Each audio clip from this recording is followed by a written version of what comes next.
Hello hi ನಮಸ್ತೆ, welcome to Jayanthi's kitchen. ಇವತ್ತು ನಾನು ನಿಮಗೆ ಕರಿಗಡುಬನ್ನ ಹೇಗೆ ಮಾಡೋದು ಅಂತ ಸುಲಭವಾಗಿ ತೋರಿಸ್ಕೊಡ್ತೀನಿ. ಎಲ್ರಿಗೂ ಗೌರಿ ಗಣೇಶ ಹಬ್ಬದ ಹಾರ್ದಿಕ ಶುಭಾಶಯಗಳು.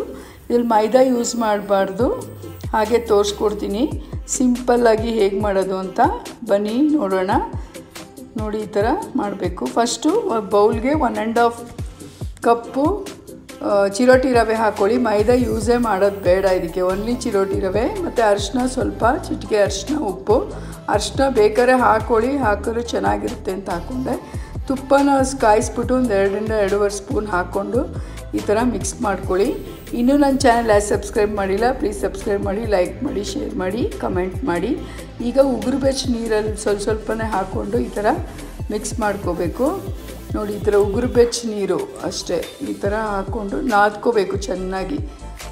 ಈ ಥರ ನಾದ್ಕೊಂಡ್ರೆ ತುಂಬ ಚೆನ್ನಾಗಿ ಬರುತ್ತೆ ಕಡುಬು ಕೂಡ.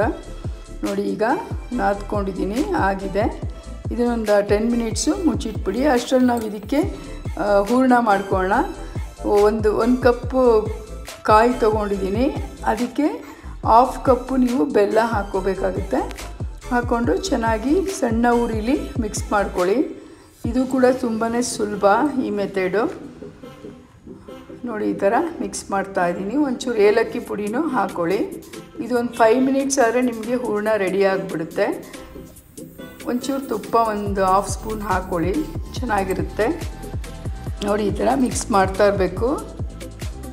5 ಮಿನಿಟ್ಸು ಇದು ಮಾಡ್ಕೋಬೇಕು ಮಿಕ್ಸ್. ಆ ಥರ ಒಂದು ಸ್ಪೂನಷ್ಟು ಗಸಗಸೆನ ಹುರ್ಕೊಳ್ಳಿ ಸಪ್ರೇಟಾಗಿ. ಗಸಗಸೆ ಹಾಕಿದ್ರೆ ಫ್ಲೇವರು ಚೆನ್ನಾಗಿರುತ್ತೆ, ತುಂಬ ಚೆನ್ನಾಗಿರುತ್ತೆ ಟೇಸ್ಟು. ನೋಡಿ, ಇವಾಗ ಹಾಕ್ತೀನಿ ಗಸಗಸೆ ಕೂಡ ಇದಕ್ಕೆ. ನೋಡಿ, ಈ ಥರ ಚೆನ್ನಾಗಿ ಮಿಕ್ಸ್ ಮಾಡ್ಕೊಳ್ಳಿ. ಗಣೇಶನ ಹಬ್ಬಕ್ಕೆ ವಿಶೇಷ ಕಡುಬು, ಗಣೇಶನಿಗೂ ತುಂಬ ಪ್ರಿಯವಾದದ್ದು. ಸೊ ನೈವೇದ್ಯಕ್ಕೆ ಇಡಕ್ಕೆ ತುಂಬಾ ಚೆನ್ನಾಗಿರುತ್ತೆ. ನೋಡಿ, ಇವಾಗ ಆಲ್ಮೋಸ್ಟ್ ಆಗಿದೆ. ಇದು ಅಂಟ್ಕೋಬಾರ್ದು ಬಾಣಲೆಗೆ, ಸೊ ಹಂಗಿದ್ರೆ ಆಗಿದೆ ಅಂತ. ನೋಡಿ, ಇವಾಗ ಚೆನ್ನಾಗಿ ಆಗಿದೆ. ಆಫ್ ಮಾಡ್ಕೊಳ್ಳಿ, ಅಂಟ್ತಾ ಇಲ್ಲ, ನೀಟಾಗಿದೆ. ನೋಡಿ, ಆಫ್ ಮಾಡ್ಕೊಂಡಿದ್ದೀನಿ. ಈಗ ನೋಡಿ, ಇದು ನೆಂದಿದೆ ಒಂಚೂರು. ಇದೊಂದು 5 ನಿಮಿಷ ಆದಮೇಲೆ ಇದು ಕೂಡ ಆರಿದೆ. ಈಗ ಹೂರಣನ ಉಂಡೆ ಮಾಡ್ಕೊಳ್ಳಿ, ಚಿಕ್ಕ ಚಿಕ್ಕ ಬಾಲ್ ಥರ. ನಿಮ್ಗೆ ಯಾವ ಸೈಜ್ ಬೇಕೋ ಅದು. ನಾನು ಕಮ್ಮಿ ಕ್ವಾಂಟಿಟಿ ಮಾಡ್ತಾಯಿದ್ದೀನಿ. ನೀವು ಬೇಕಾದ್ರೆ ಜಾಸ್ತಿ ಕ್ವಾಂಟಿಟಿ ಮಾಡಬೇಕಾದ್ರೆ ಜಾಸ್ತಿ ದೊಡ್ಡ ಕಪ್ಪಲ್ಲಿ ಎಲ್ಲನೂ ಹಾಕ್ಕೋಬೇಕಾಗುತ್ತೆ. ಒಂದು 10-11 ಆಗೋಷ್ಟು ಮಾಡ್ತಾಯಿದ್ದೀನಿ ಅಷ್ಟೇ. ನೀವು ಬೇಕಾದ್ರೆ ಜಾಸ್ತಿ ಮಾಡ್ಕೊಳ್ಳಿ. ನೋಡಿ, ಉಂಡೆ ಎಲ್ಲ ಆದಮೇಲೆ ಒಂಚೂರು ಲಟ್ಟಣಿಗೆಗೆ ಎಣ್ಣೆ ಹಾಕ್ಕೊಳ್ಳಿ, ಆವಾಗ ಅಂಟ್ಕೊಳ್ಳಲ್ಲ. ಇದಕ್ಕೇನು ಒತ್ತಿಗೆ ಹಿಟ್ಟು ಹಾಕೋಷ್ಟೇನು ಬೇಡ, ಡೈರೆಕ್ಟಾಗೆ ಮಾಡ್ಬೋದು. ನೋಡಿ, ಇದನ್ನು ಈ ಥರ ಎಲ್ಲ ರೌಂಡ್ ಮಾಡ್ಕೊಂಬಿಡಿ ಹಿಟ್ಟು. ಆಮೇಲೆ ಇದನ್ನು ಲಟ್ಟಿಸ್ಕೋಬೇಕಾಗತ್ತೆ. ನೋಡಿ, ಈ ಥರ ಲಟ್ಟಿಸ್ಕೊಳ್ಳಿ. ತುಂಬಾ ಸುಲಭ ಈ ಮೆಥಡ್ ಮಾಡೋದ್ರಿಂದ ನಿಮಗೆ. ನೋಡಿ, ನಾನು ಈ ಥರ ಲಟ್ಟಿಸ್ಕೊಂಡಿದ್ದೀನಿ.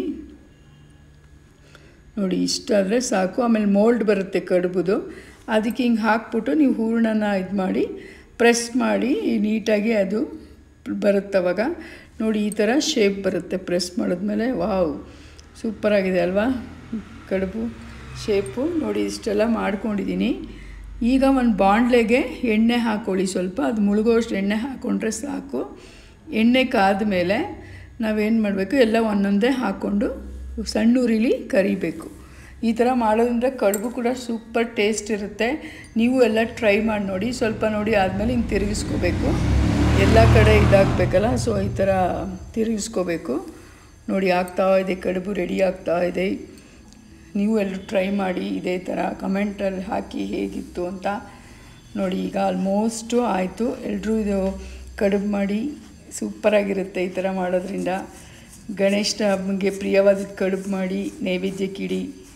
ನೋಡಿ, ಆಗಿದೆ. ಈಗ ಈ ಥರ ಎಲ್ಲ ಕಡುಬನ್ನು ಈ ಥರ ಮಾಡ್ಕೋಬೇಕು, ಎಲ್ಲನೂ ಈ ಥರ ಕರ್ಕೊಡ್ಬೇಕು. ನೋಡಿ, ಇವಾಗ ರೆಡಿಯಾಗಿದೆ. ವಾವ್, ಸೂಪರಾಗಿರೋ ಕಡುಬು ರೆಡಿಯಾಗಿದೆ. ನೀವು ಎಲ್ಲರೂ ಟ್ರೈ ಮಾಡಿ ನೋಡಿ. Thanks for watching my channel. Thank you.